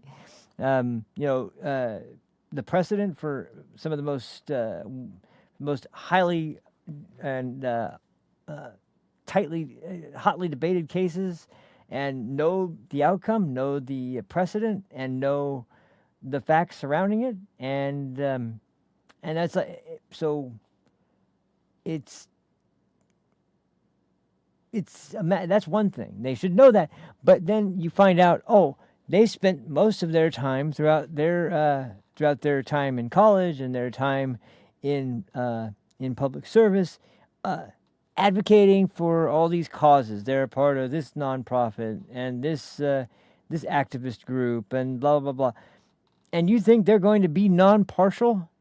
You think they're going to give if they had somebody that was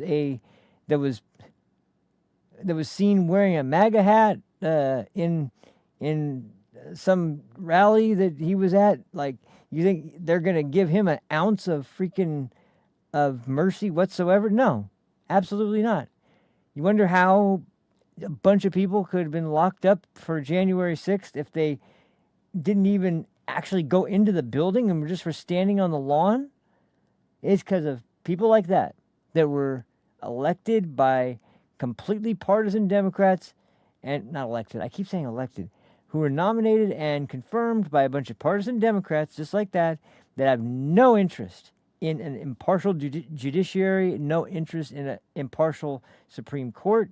That's why they're the ones that make the arguments to pack the court. That's why they make the arguments that we should impeach Justice Clarence Thomas, because apparently he doesn't have any kind of, even though he's one of the most influential Supreme Court justices that is on the bench and one of the most infamous Supreme Court justices in all of history.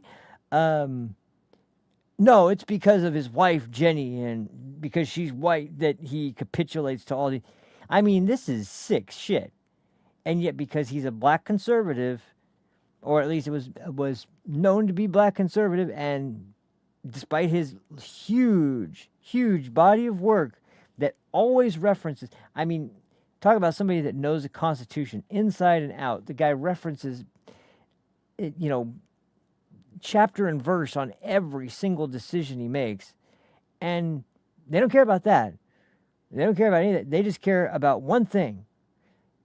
Dobbs. Or maybe they care about, something like the case about affirmative action. They care about those things. And if you don't make decisions that are within the permissible framework of what the Democrats have declared as acceptable judicial decision, then nothing is off the table. Not packing the court, not overturning rulings, not even defying the Supreme Court. If you're Trump, that's a constitutional crisis. But if you're a Democrat, you're just doing what you have to do to maintain democracy. It's an absolutely despicable double standard. It's blatantly obvious what's happening, and I swear they can't be allowed to just waltz around with this kind of ridiculous fucking perspective that they constantly throw out there, like this is some historical moment for a pivotal point in time in our nation. The only pivotal point is being caused by how insane that party has become and how radical they are demanding anyone affiliated with their party is.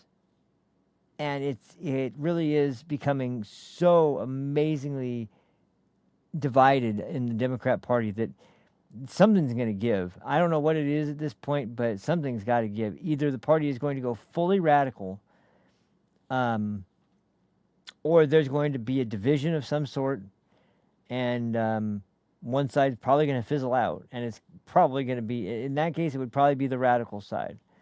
But if the people who are the ones that still have a moral compass, if they capitulate and they continue to capitulate, then the radicals are going to win, and the radicals are going to have control, and the radicals are going to decide every decision, and they're not going to play anything fair. It's not like they're going to get up in front of the people and discuss the facts as they are. They're going to discuss the situation as they need to discuss it, because in their mind, ends justify the means. Doesn't matter what you have to do. Democrats need to be in power. And that's the motivation. That's it. So, and this was just a highlight. Like I said, this is just a highlight. They're all up in arms about a judge that was arrested for harboring an illegal immigrant and escorting him out of the courtroom when ICE came to arrest him. That's terrible. And yet they nominated people who have a history of being blatantly partisan activists, and then just expect, they're gonna be nonpartisan on the bench, of course. But they don't even know what nonpartisan means anymore. So, that's like that statement means nothing. Just like the idea of constitutional crisis, that means nothing. Just like I heard referenced by Vinny O'Shaughnessy from PBD's podcast the other day. Just like the accusation of Hitler or Nazi has been made to mean absolutely nothing anymore, which is scary. Because when you take one of the greatest evils perpetrated by man in the history, in all of known history, and you make that so mundane and commonplace of an accusation that it basically means nothing anymore. The same thing they did to racism, the same thing they did to sexism, the same thing they did to xenophobia, and transphobia, homophobia, any phobia, except for like arachnophobia, I guess, maybe, I don't know. But anyway, it's just, it's skewed so badly now, and it's skewed in a way that is irreconcilable. There's no way to conduct business with a party that will be in opposition to you for no other reason than they don't like you and they want to be in opposition with you. So, and yet, but once again, like I said, I hope that what I was presenting today, I hope that it landed as far as like the point I was trying to make with these things, because the point I was hoping for is that when you hear these things now, when you hear people on television or even in your own life that are, because, it's like I said, certain family members of mine have been talking about these things that they hear and wondering why they're being said. Where do they come from? Why are they bringing this sort of thing up? That seems kind of extreme to say. It is extreme to say, but they don't know why it's being said or what the evidence for it is or anything like that. They don't understand the motivation.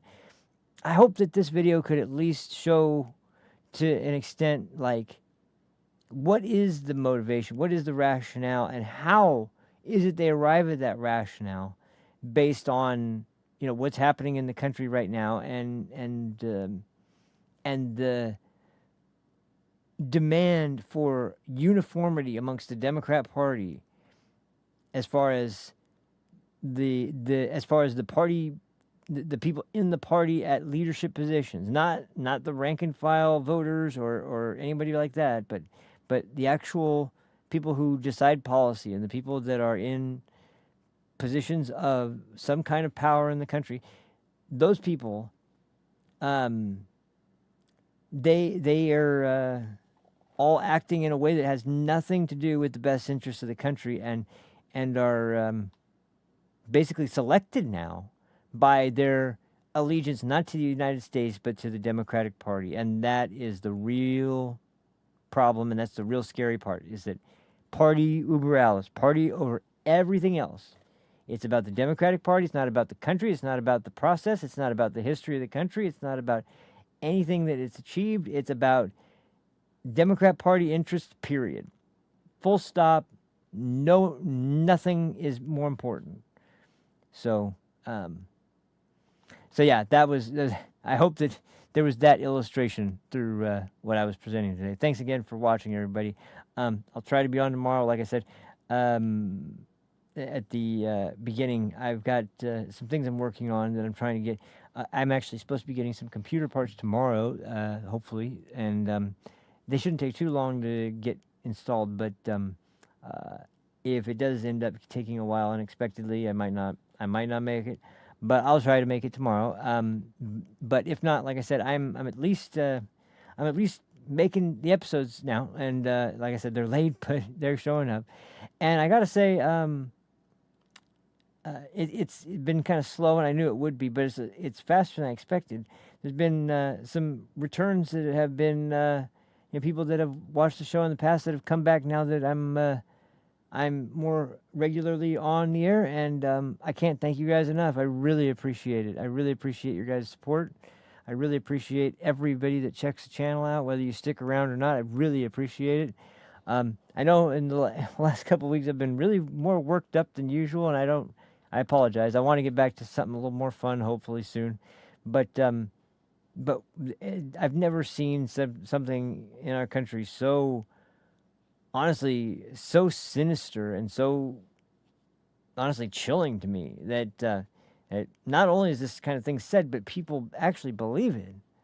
So I'm sorry for always the more sort of angry tone, but I feel like I got to get it out, because if I don't, I'm gonna go crazy. So anyway, thank you guys for watching so much. I always appreciate it, and I'll see you on the next one, whether that's tomorrow, hopefully, but if not, next day, I'll see you then. Until the next episode, take care of yourselves, have a fantastic evening, and I'll talk to you later. Peace. Now, I can't read it. There's no words on it. Okay. Ready? Sure. There's no words there. To play us out. What does that mean? To play us out. Okay. What is? For credits. I don't know what that means. To play us out. What does that mean? To end the show? Yeah. Yeah. All right. Go.